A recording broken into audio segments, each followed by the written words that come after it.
Em um evento em São Paulo, o ministro de Minas e Energia, Alexandre Silveira, foi questionado pela equipe da Jovem Pan News sobre a defasagem no preço dos combustíveis. O dado que temos trazido aqui no Prós e Contras é da Associação Brasileira de Importadores de Combustíveis, a ABICOM. Quando questionado sobre se existia um controle por parte do governo no preço dos combustíveis, como forma de controlar também a inflação, o ministro Alexandre negou que exista essa defasagem. O ministro comentou ainda que o fato de o governo estar sendo criticado pela ABICOM é motivo de comemoração. Acompanhe o que disse. Nós conseguimos vencer a questão do preço de paridade internacional. Hoje é predominante por parte da Petrobras e das outras petroleiras aquilo que eu chamei de preço de competitividade interna. O setor de petróleo e gás e derivados disputa mercado como qualquer outro setor e, portanto, é motivo de comemoração nós estarmos sendo criticados por um setor específico do que são os importadores, por estarmos ofertando. A nossa política pública está estimulando, formulando políticas que estimulam a competitividade de preços entre aqueles que produzem gasolina, diesel e outros derivados no Brasil, tendo preços mais acessíveis ao consumidor. Nós, quando recebemos esse tipo de crítica, nós queremos recebê-las mais vigorosamente de agora até o final do nosso governo. Quando o ministro fala de preço acessível, no governo Dilma também a energia ficou com preço mais acessível. Sobrou uma conta gigantesca que o consumidor teve que pagar depois. A gente já viu governos também mexerem no preço dos combustíveis para segurar a inflação.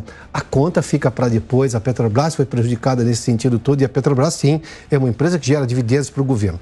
Bom, vamos falar sobre esse assunto. Nós já estamos aqui com o presidente executivo da Associação Brasileira dos Importadores de Combustíveis, a ABICOM, Sérgio Araújo. Doutor, seja bem-vindo. Boa tarde ao senhor. Boa tarde, Piotr. Já temos na tela também o Sérgio Araújo?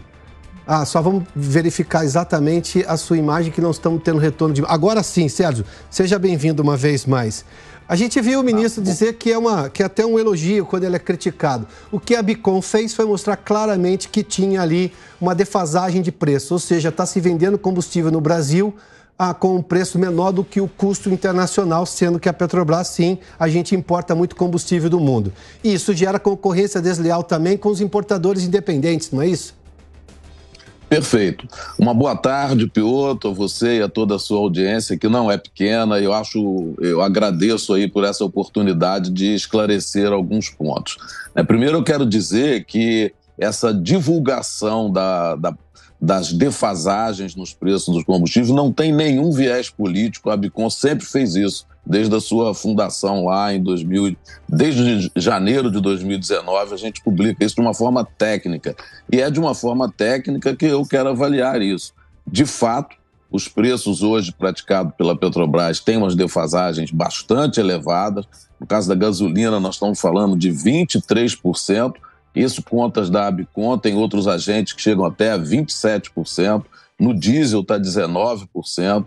Eu queria aproveitar a oportunidade para dizer que essas PPIs calculadas pela ABICOM têm uma correlação muito forte com a PPI calculada e divulgada pela Agência Nacional do Petróleo, que é o órgão oficial e que regula a nossa atividade. Para você ter uma ideia, a correlação é maior do que 99%. Então, a gente está bastante tranquilo de que não existe erro substancial nas informações publicadas pela ABICOM. De fato, o ministro afirma que com esse novo preço praticado pela Petrobras, aumenta a competitividade e reduz o custo para a população, mas, como você muito bem colocou, tem algumas consequências. Sim. Não só a questão da perda de capacidade de investimento da nossa querida Petrobras, que é um indutor de investimento, é um indutor de desenvolvimento, e praticando preços artificialmente baixos de commodities, é muito importante a gente citar que nós estamos falando de commodities, num país que não é autossuficiente na produção desses derivados, não consigo entender uma justificativa para isso. Além da questão da saúde financeira da Petrobras, que você já citou também, essa prática afasta completamente o interesse por investimento em refino no nosso país, com tendência de perpetuar essa condição de dependente. Porque se a gente tem um agente dominante praticando preço artificial, não existe estímulo para realizar investimento. E aí, com o crescente demanda, nós vamos cada vez ficar mais dependentes da importação. Além disso, afasta importadores, sim, diversos agentes importadores, associados ou não da ABICOM, potencializando substancialmente o risco de desabastecimento. Nós também já vivemos isso no final de 2022, quando, por algum tempo, o preço ficou muito abaixo da paridade. Sim. E a gente teve alguns gargalos no suprimento. Sim. É importante também, Piotr, lembrar que essa prática de preço abaixo da paridade, ela pressiona a atividade de outros refinadores. A gente tem algumas refinarias, alguns produtores de derivados de petróleo que são privados e que não têm condições de dar esse subsídio que a Petrobras está dando nos seus produtos. E, por último, e não menos importante, tem uma contradição. A Petrobras tem colocado aí que vai priorizar a transição energética.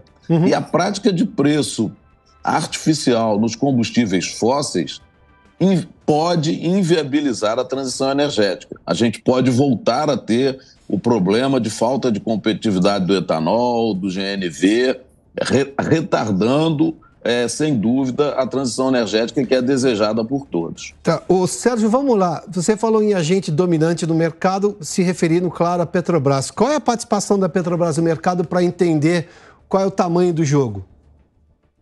Olha, Piotr, no caso do óleo diesel, nós estamos falando de mais de 70% de capacidade de produção da Petrobras. A Petrobras assinou um TCC com o CAD, onde ela se comprometeu a vender 50% da sua capacidade de refino, que é mais ou menos 8 refinarias, mais ou menos não, exatamente 8 refinarias, que representam aproximadamente 50% da capacidade de refino. Foram vendidas só 3 e pequenas refinarias que correspondem a somente 15% da capacidade de refino. Então, na mão da Petrobras hoje, ainda tem 85% da capacidade de refino no país. Tá. Sérgio, obrigado pela gentileza da entrevista, mas está muito claro, né? Brigar com um concorrente que tem 70% de capacidade de oferta de óleo diesel, num país que, obviamente, o governo faz um discurso ideológico em relação à questão dos combustíveis e que não está preocupado, porque nas outras gestões também claramente não esteve preocupado com a gestão e a sanidade de todo o processo administrativo da Petrobras, tanto é que a gente viu o que aconteceu com a Petrobras, sem contar erros administrativos também, problemas de corrupção. Mas, enfim, isso muda completamente o que estava sendo feito com a Petrobras desde o governo Temer, ou seja, com uma lógica de mercado. Em que pese a questão interna, fato é que nós temos um outro problema. Além de tudo isso que você fez menção, da competição desleal que pode gerar com esse importador, digamos, afastando esse investidor desse mercado brasileiro, e a gente precisa de investidores privados no país para todos os setores. Se a Petrobras está segurando o preço por qualquer outra razão, ela segura o preço da inflação, e aí está se fazendo um jogo que está pressionando o Banco Central por qual inflação? A inflação real ou a inflação, digamos, artificial, que de alguma forma esse preço do combustível segura. Mas obrigado pela gentileza de nos atender, viu, Sérgio? Boa tarde a você. Boa tarde, é sempre um prazer falar com você, Piotr. Um forte abraço. Sérgio Araújo é da ABICOM e trouxe justamente o ponto de vista aí da associação que representa os importadores de combustíveis no Brasil. Nós estamos falando de veja só, no óleo diesel ele diz 70% é o mercado da Petrobras. Imagina você brigar com um gigante de 70% que não é o comando da empresa que decide, é o comando de Brasília que influencia o comando da empresa. Tudo indica isso, porque numa empresa normal, esses preços já estariam sendo reajustados. É quase inimaginável um diretor de uma empresa, ou o CEO de uma empresa, o presidente de uma empresa dizer assim, não, vamos segurar mais o preço. Bom, enfim. A questão é que o governo está pressionando o Banco Central para reduzir os juros e devem ser reduzidos na próxima reunião do Comitê de Política Monetária do Banco Central, agora no começo de agosto. Mas sob qual dado? O dado real da inflação brasileira, que sim está em queda, felizmente, mas ou esse dado é um pouco menos do que a queda que está sendo apresentada porque os combustíveis estão sendo, digamos, manipulados no seu valor? Essa é a questão. 4 horas e 35 minutos. Esse filme já deu errado, tá? A gente já fez isso no passado. Nós não. Governos do PT fizeram isso no passado e deu muito errado.